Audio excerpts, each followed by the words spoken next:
തേജസ് ന്യൂസിലേക്ക് സ്വാഗതം.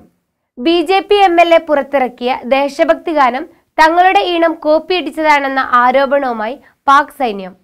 Telangana BJP. MLA. Thakur Raja Singh Lodha Indian സൈന്യത്തെ പ്രകീർത്തിച്ച് പുറത്തിറക്കിയ ദേശഭക്തി ഗാനമാണ് കോപ്പിയടി ആരോപണത്തിൽപ്പെട്ടിരിക്കുന്നത്. ഹൈദരാബാദിലെ ഗോഷമഹൽ മണ്ഡലത്തെ പ്രതിനിധീകരിക്കുന്ന രാജാ സിംഗ് ശനിയാഴ്ച ഹിന്ദുസ്ഥാൻ സിന്ദാബാദ് എന്ന തന്റെ ദേശഭക്തി ഗാനത്തിന്റെ ഏതാനും വരികൾ ട്വിറ്ററിൽ പങ്കുവച്ചിരുന്നു. പുതിയ പാട്ടിന്റെ വരികളാണിതെന്നും രാമനവമിക് ആൽബം പുറത്തിറക്കുമെന്നും ഇതോടൊപ്പം അദ്ദേഹം പ്രഖ്യാപിക്കുകയും ചെയ്തു. ട്വീറ്റ് പുറത്തു വന്നതിന് പിന്നാലെയാണ് പാക് സൈന്യം ആരോപണവുമായി രംഗത്തു വന്നത്. ഇക്കഴിഞ്ഞ പാക് ദേശീയ ദിനത്തിൽ പാക് സൈന്യത്തിന്റെ മീഡിയ വിഭാഗം പുറത്തിറക്കിയ പാട്ടിന്റെ സംഗീതം കോപ്പിയടിച്ചതാണെന്ന ആരോപണവുമായി പാക് സൈനിക വക്താവ് മേജർ ജനറൽ ആസിഫ് ഗഫൂറാണ് രംഗത്തെത്തിയത്.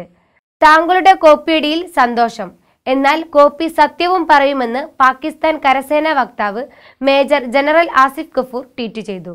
എന്നാൽ താൻ ആരുടെയും പാട്ട് കോപ്പിയടിച്ചിട്ടില്ലെന്നും ഒരു ഭീകരരാഷ്ട്രത്തിൽ പാട്ടുകാരുണ്ട് എന്ന് കേട്ട് താൻ ആശ്ചര്യപ്പെടുകയാണെന്നും രാജാ സിംഗ് പറഞ്ഞു.